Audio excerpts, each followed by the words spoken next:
Bonjour, nous allons continuer cet exercice qui dit: deux frères vont à la même école, chacun marche à vitesse constante. Le plus grand met 10 minutes de moins que le petit. Le petit part de la maison 5 minutes avant son frère. Où le grand rattrapera-t-il le petit? Donc pour cela, nous allons illustrer le schéma. Le schéma, il y a deux frères qui sont là. Donc on a deux êtres humains qui souhaitent se diriger dans une même école. Et s'ils doivent se diriger, ils vont forcément traverser un tronçon. Donc sur notre schéma, on va prendre un tronçon. Un tronçon, bien, je prends un tronçon ici. Voilà, l'école est là. Donc ça c'est notre école. Je mets ici école. Je prends ici le grand comme le nom l'indique. Je mets G. Je prends le petit comme le nom aussi l'indique. Je mets ici P. Maintenant le temps utilisé par l'un c'est ça. Le temps utilisé aussi par l'autre c'est ça. Bien. Maintenant ils ont dit quoi? Ils ont dit que le grand met 10 minutes de moins que le petit. Donc si le grand met 10 minutes de moins que le petit, cela veut dire ça c'est égal à petit moins 10. C'est comme si c'est comme si vous devrez vous rendre à l'école. Maintenant, pour vous rendre à l'école, si exactement vous devrez être à 8 heures à l'école et que ton ami arrive à 7 heures, donc cela veut dire qu'il a mis moins 1 heure. Voilà, donc il a mis moins 1 heure, il est arrivé avant toi, moins 1 heure. Donc ici aussi, ça sera la même chose.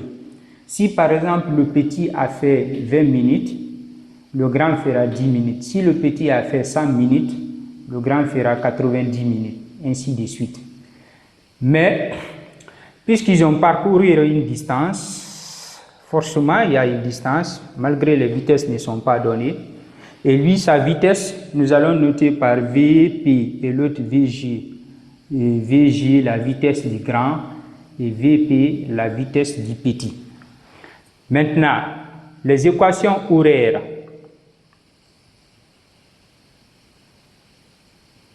Équation horaire.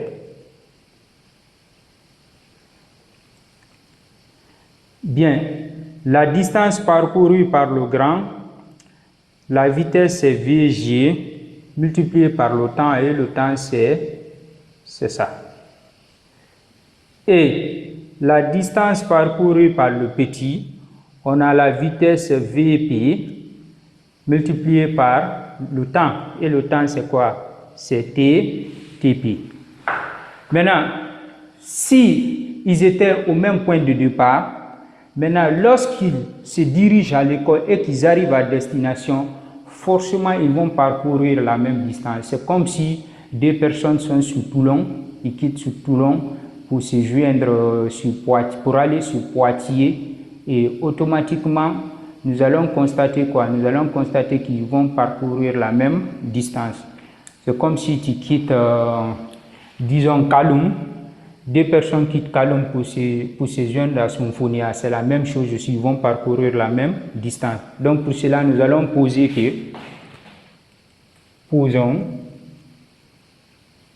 x égale à x, la même distance parcourue. Donc j'ai VG, facteur de PT moins 10 est égal à VP multiplié par TP. Donc ça c'est une équation que nous allons conserver. Maintenant, nous allons venir d'autre part.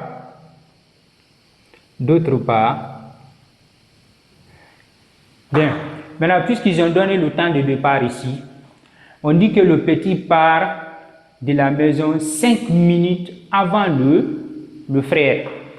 Donc cette fois-ci, la distance parcourue par le frère, toujours, c'est comme puisque c'est la même distance, la distance parcourue par le frère, on va dire x égale à quoi? C'est VG multiplié par T, bon, T moins moins 5 minutes. Et la distance parcourue par le petit, sa vitesse, on a dit que c'est Vp multiplié par T. Bien, mais le temps qui est là, ça c'est le temps qui a été effectué du début jusqu'à la fin. C'est comme si tu bouges à 7 heures pour arriver à l'école à 8 heures. Maintenant, pour connaître le temps effectué, on doit faire le temps d'arrivée moins le temps de départ. C'est pour cela que j'ai mis ici la différence entre les deux tirs.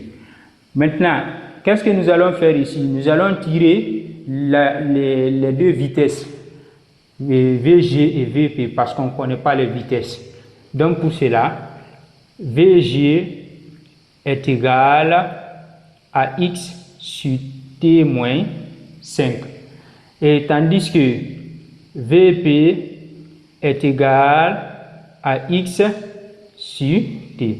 Je reviens maintenant à remplacer dans la relation 1. Dans la relation 1, maintenant VG, on a dit que c'est X sur T moins 5. Multiplié par quoi? PT moins 10 est égal à VP, on a X sur T multiplié aussi par TP. Maintenant ici, les deux distances sont les mêmes, donc je simplifie XX. On aura TP moins 10 sur T moins 5 est égal à TP sur T. Je fais maintenant la règle de Croix, je développe. Donc ça multiplie ça et puis l'autre là multiplie ça. En développant, on aura TP multiplié par T moins 10 T est égal à TP aussi multiplié par T moins 5TP. TPT, ça fait 0. Donc ça va rester ici 10 est égal à 5TP. Donc je simplifie les moins. Maintenant à partir d'ici, je tire maintenant le temps là. Donc en tirant le temps T, je peux simplifier par 5. Donc je vais avoir 1 demi de TP. Donc qu'est-ce que nous constatons ici? Si on a 1 demi de TP et TP là, ça c'est le temps qui a été effectué par le petit frère. Donc puisque TP est le temps effectué par le petit frère, maintenant pour qu'il y ait rencontre entre les deux, il faudrait que le grand frère effectue la moitié du temps que le petit frère a effectué. Bon, si par exemple le jeune frère a fait 1 heure, donc il faudrait que le grand frère, lui, il va forcément faire 30 minutes. Donc pour qu'il y ait réellement une rencontre. Donc cela veut dire quoi? Le grand frère doit faire la moitié du temps effectué par le petit frère pour qu'il y ait rencontre. Donc c'est à cette position il y aura rencontre, à cette date plutôt qu'il y aura rencontre. Maintenant, en ce qui concerne les positions, on peut prendre et puis on vient remplacer dans les équations, mais vu que les vitesses ne sont pas données, là nous allons essayer de se baser sur le temps pour donner la relation qui lie entre les deux. Ou bien si c'est par rapport au grand frère, on va dire qu'il faudrait que le petit frère doit faire le double du temps du grand frère, c'est ce que ça veut dire. Donc si le grand frère fait 30 minutes, donc le petit frère doit faire exactement 1 heure, 1 minute. Donc ça c'est au niveau du point de rencontre. Donc c'est ainsi prend fin encore ce sujet. Et n'hésitez pas toujours, comme je vous ai dit dans la vidéo précédente, si vous avez des inquiétudes ou bien vous avez besoin aussi d'un raisonnement en mathématiques, n'hésitez pas à essayer de mettre dans les commentaires, ça va me donner le courage pour la semaine prochaine pour introduire les mathématiques. Donc, je vous souhaite bonne compréhension et surtout, on se reprend aussi pour la prochaine fois.